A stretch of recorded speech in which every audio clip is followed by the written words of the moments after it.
Danny says, blimey, these 40 new hospitals aren't very big. We need to move on to the main story of the day now, which is about hospitals. Thank you for that, Danny. Nice segue. You'll be glad to know that Rishi Sunak has returned from holiday in Disneyland and is keen to get back to work, destroying the country for us. His chosen method yesterday was to visit a hospital in Milton Keynes, not a new one, a previous one that's already been there, and announce 900 new NHS beds. Jason, why isn't this a good news story? Because you can see the second line of it. Because since they came to power, they've cut 12,000 bed places. So it's not even a 12th or a 10th of what they're going to destroy.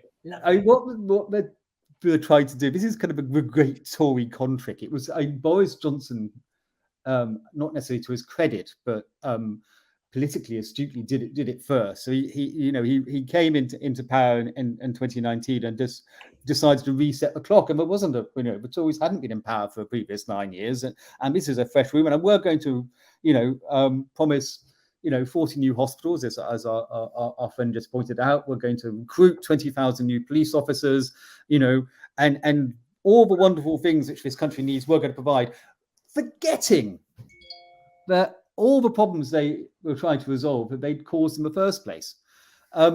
So this is Tory mathematics for you. You cut 21,000 police officers as they did under Cameron and Osborne, and then try and claim credit for recruiting another 20,000. They cut 12,000 hospital beds and then try and claim credit for creating 9,900 new ones. I mean, it's a bit like a kind of a bank robber taking kind of 900 quid out of your account and then expect you to be grateful because he's returned 200 quid. That's how they work. Well, not even returned it. Dropped 50p on his way out the door. And you're allowed to pick it up off the ground. Loki's children says the only thing Sunak, the unelected dictator, has done is rob the nation to enrich himself. Okay, thanks, Loki. We're not going to comment on that. But this does seem to be, they've got these 900 beds, okay, which is replacing the 12,000 that have been lost. That is 7.5%. Of the total. But there's a rub here, which is they're not going to get them until after winter, when you'd actually need the damn things. And there's no staff to run them because there's 100,000 vacancies in the NHS. So they're just a bed you can look at and go, oh, look, it's a bed. And you can go and die in it as opposed to on the floor. And to really annoy the hospital staff in Milton Keynes, who had to stop what they were doing to let Rishi Sunak fanny about with his press team, they're only getting 1 or 2 of the beds in that actual hospital because the 900 are spread over the entire country. Chris says, just imagine how bad it's going to get under a Labour government. You'll be begging for the Tories back.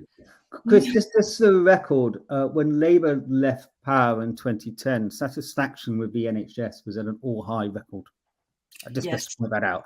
I don't know. Maybe he's referring to something else going bad under a Labour government, but I'm pretty certain that the NHS won't be as bad as it is now. But beyond that, record investment in the NHS.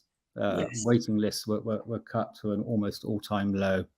Yeah, there was you could see your GP within 48 hours. Now you're lucky to see one in a month. But obviously, Chris, if you decide that that's going to be a disaster, that's your decision, not mine. Before it's happened. Now, this is not a Labour Party outpost. We will criticise a Labour government just as much as we will a Tory one on this programme.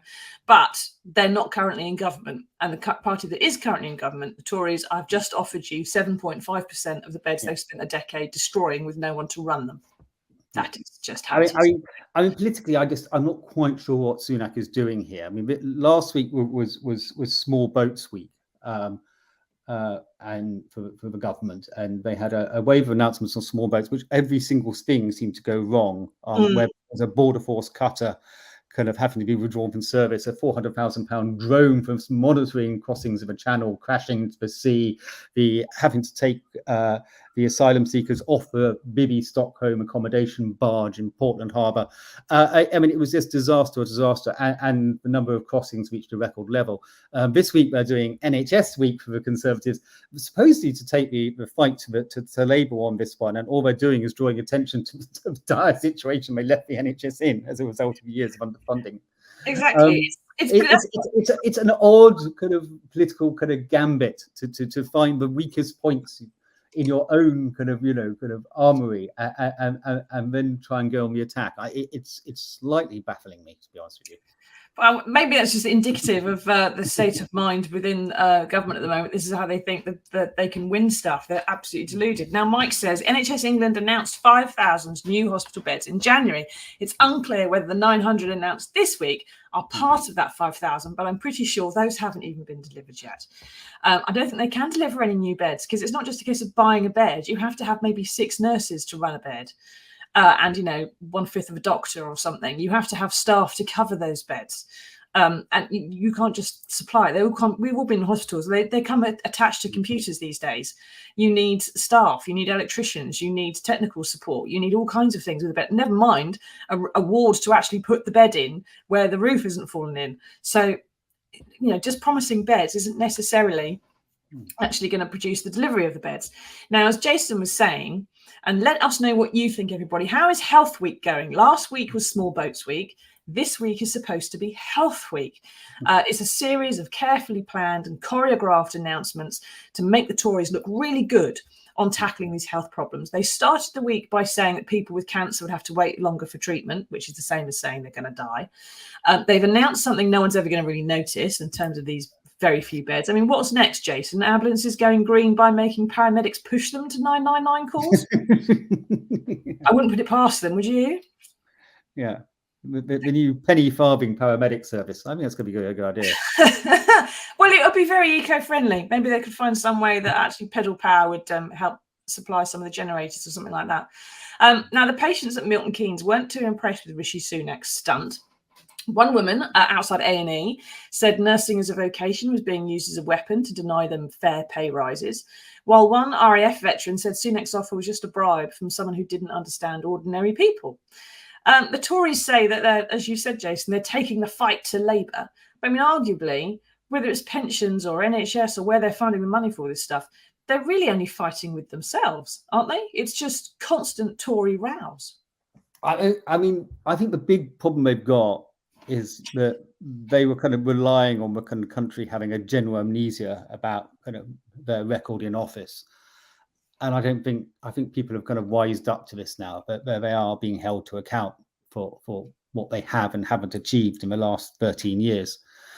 And the question which, Labour will ask repeatedly at the general election is, do you feel better off than you did 14 years ago? And has your country improved in the last 14 years? And the answer resoundingly is no, things aren't working.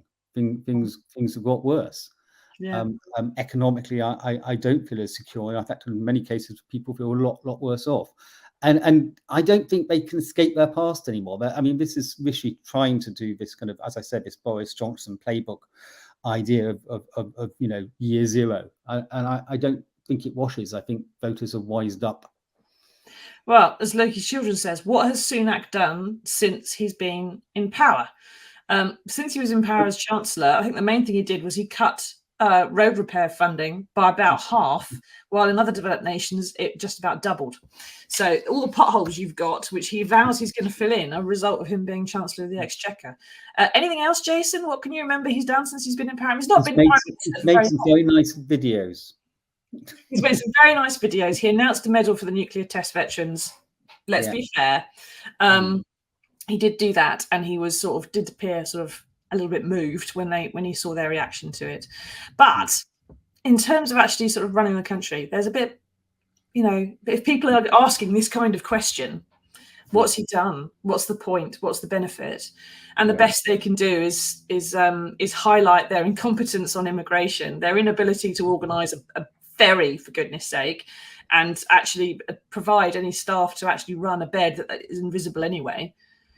People are going to make regardless of a triple lock or otherwise, they're going to make a decision against them. That's why the polls are showing the Tories are doing so badly. Is there any sign that all this new aggression and taking the fight to Labour is actually going to pick up at all? Going to pick them up in the polls? The only thing which may help them, and that's what they're clinging onto desperately, is there's going to be some improvement in the economy in the next 12 months, which is why they're holding on for as long as possible to hold the general election. The inflation figures, they're looking marginally better to this morning. Wages have increased a little bit. if that starts to filter through to people feeling a little bit better off, that could help them. But against that is, of course, the rise in mortgage and rental costs. So it is all still to come down the track. Yeah. And as Leslie says, why do they seem to think we're all suffering from amnesia? That even if we started feeling a bit better off next week or next month or next year, no one is going to forget Barnard Castle. No one is going to forget the parties. No one's going to forget the economic incompetence, austerity, and all these other problems which we can see have just caused us where we are. And nobody should be allowed to forget Liz Truss. No, we do, of course. We're trying to blank it out, but the Tories are trying to blank it out. But yeah, well, she's got her 14 honours, isn't she? Which is going to be decided fairly soon. Yeah, one for every kind of 3.6 days she was in office. That's just extraordinary. Do we know who any of them are yet? Not sure. No, people who don't want their names on things, probably.